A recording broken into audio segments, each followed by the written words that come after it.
Hi, Ren. I was practicing feeling what it feels like to have another helper, and I know exactly what it feels like. I already have one of those, and then I'll get so tired by the end of the day. It's gone on several weeks that I haven't found anybody, and I have a hard time hanging on to that. Well, so what's happening is, in your tiredness and in your not finding one, you're noticing that a great deal because that's what is. And so that's getting more of your vibrational airtime, so to speak. So that's that thing you're doing that we're talking about that doesn't let the universe yield to you what you've been asking for. In other words, the helpers that you're asking for are already lined up, but you're not letting them come because you're so busy noticing that they're not there yet. And there's another thing that we want to give you. We can feel this in your vibration. It's rampant all over the room. Esther's got some of it too, in fact. And that is, almost everyone does. It's that paddling upstream thing. It's that belief that if it is worthwhile, then it's going to require some effort. It's that trying to justify my existence. It's the measuring myself and my hard work against the others who are working hard. And it's the unwillingness to accept that you're good even when you're not beating your brains out. That you deserve things to come even when you're not staying up all night or even when you're not applying yourself. It's amazingly difficult allowing things that you really want, that are really nice, to come so easily. Well, we would suggest that you start taking a poll of your planet. You'll begin to notice that those who are thriving in the strongest way are those who have given up the battle and who expect well-being to flow to them. In other words, they're no longer justifying their well-being. And if you're not there yet and you talk to them, they'll seem arrogant to you. They will really annoy you because they expect things to go well for them, and so they do. And for someone who hasn't learned the art of that expectation, it will seem like injustice, but it isn't. There is no injustice. You always get whatever is flowing. Jerry and Esther have a monster bus, and it's a very big machine. It's like a big automobile in that it needs to be washed regularly because it's out in the weather and going down the highways, and yet it's like washing your house. And so in many of the parks that they stay in, there are people who will come to wash them. And in fact, the bus is still there in a park in Portland. And when they got there, the cards that Esther had seen from the years gone by of people who will come and wash the coach were not there. And so Esther asked the woman if she had someone that she could recommend. She said, we had a really good man who came last year. And she said, well, he won't buy an ad in our newspaper anymore, and so we don't recommend him. And Esther said, well, I don't want you to recommend him. I just want you to give me his phone number. He was really, really good. And she said, well, the management has told me that I should not recommend him. And Esther said, well, I've got it somewhere. Never mind, I can go dig through my records and I can eventually find it because I really, really liked this man. And so she quietly wrote his number down and slipped it to Esther and sort of like, please don't ever tell anybody that I gave you this number because I'm not supposed to give you this number. And so Jerry and Esther called this man, and he began describing how hard life has been lately. I had to sell my home, he said. The economy is down. People aren't traveling as much. He said, this is only the second time this year that I've even been to this park.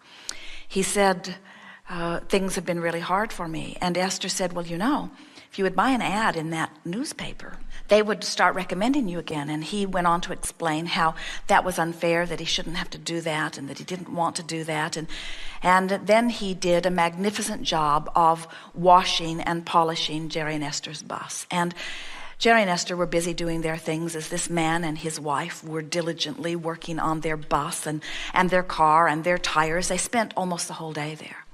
And so Jerry asked how much it was, and he told him the price, which was half what they are accustomed to paying in other places.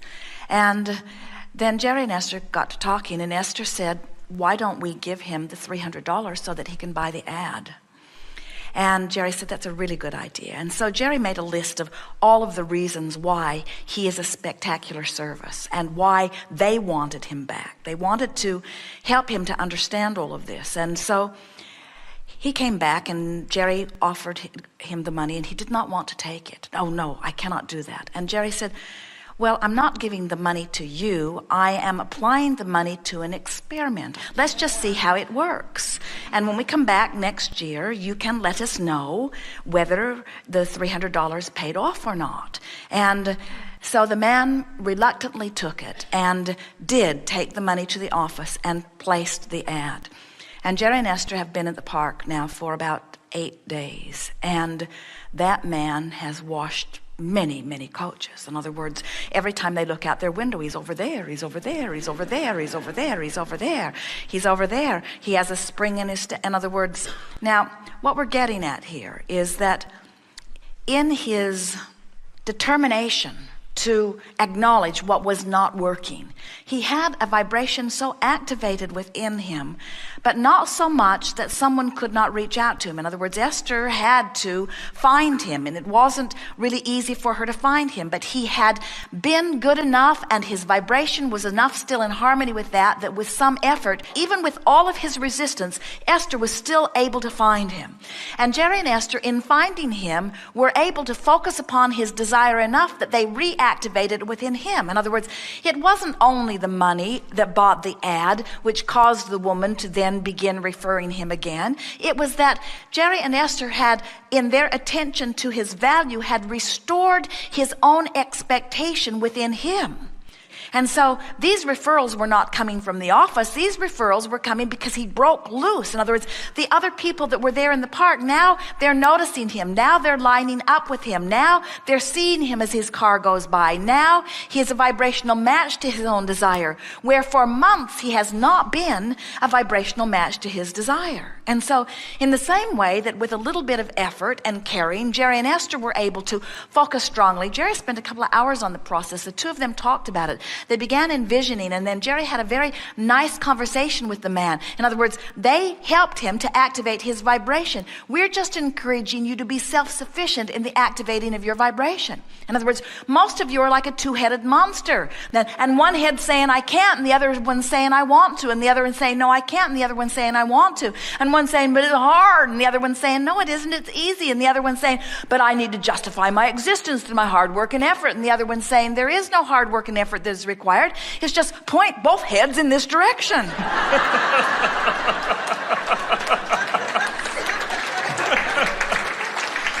Yeah.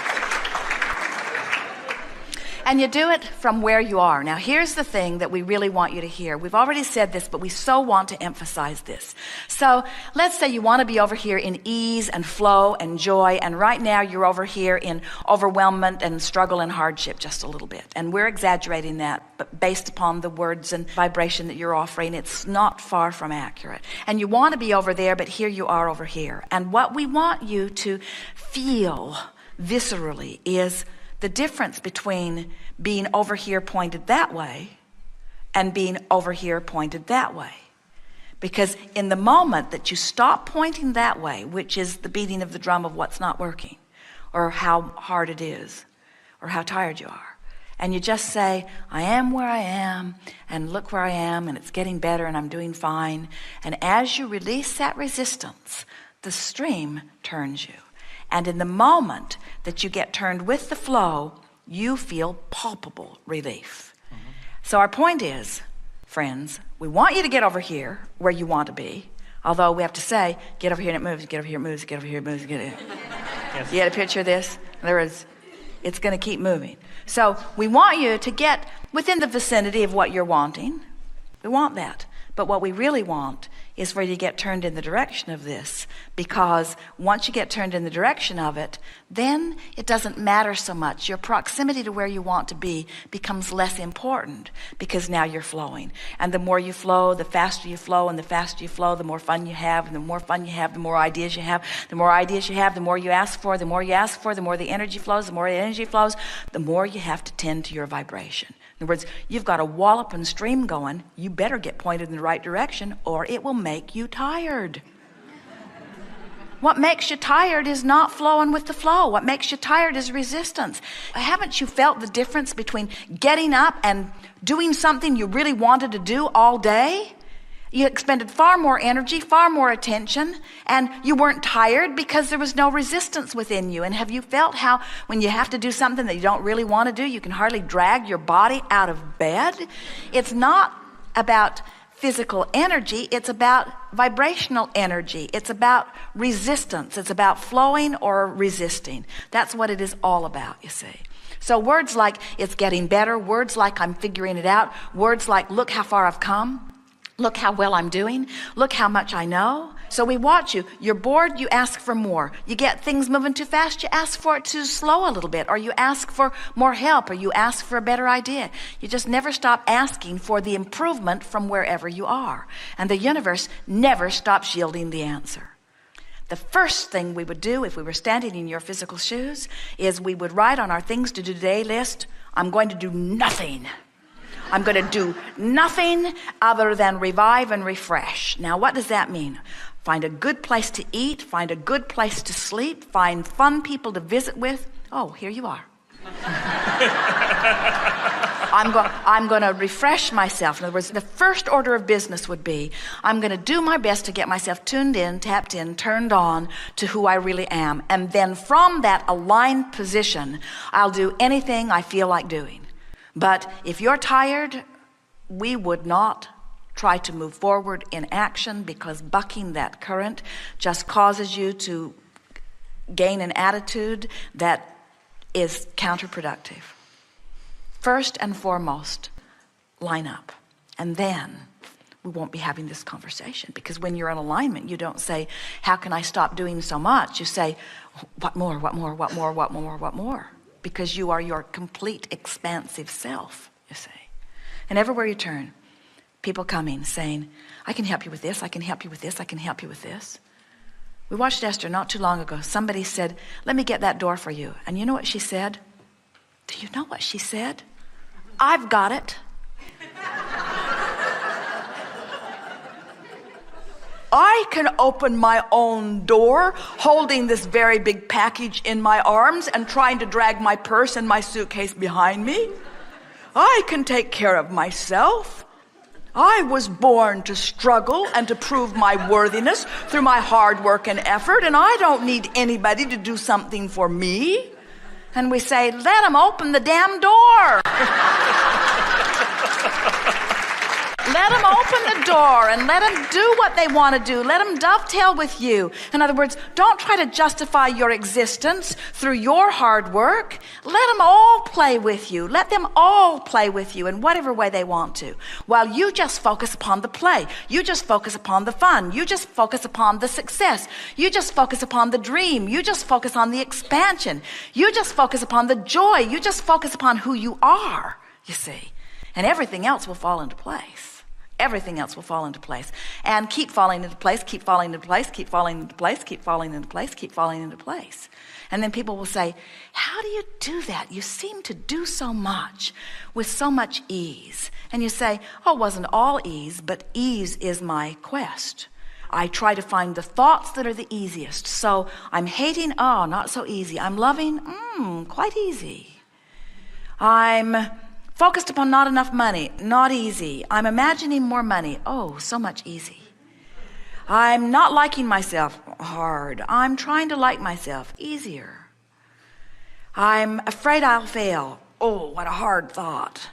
I'm looking forward to success, In other words, you just begin to discover that thought by thought by thought, you just turn and turn and turn and turn. You getting this? We're not saying go there, go there, go there, go there. We're saying turn and turn and turn and turn. Right now, you've only got two choices, to feel better or worse. That's it. You don't have the choice to feel really, really good. If you feel really, really bad, you don't have that choice. But you have a choice to feel better or worse, better or worse. And when you keep choosing better, better, better, better, better, better, better, you've got it. Thank you. Yes, indeed. Appreciate it.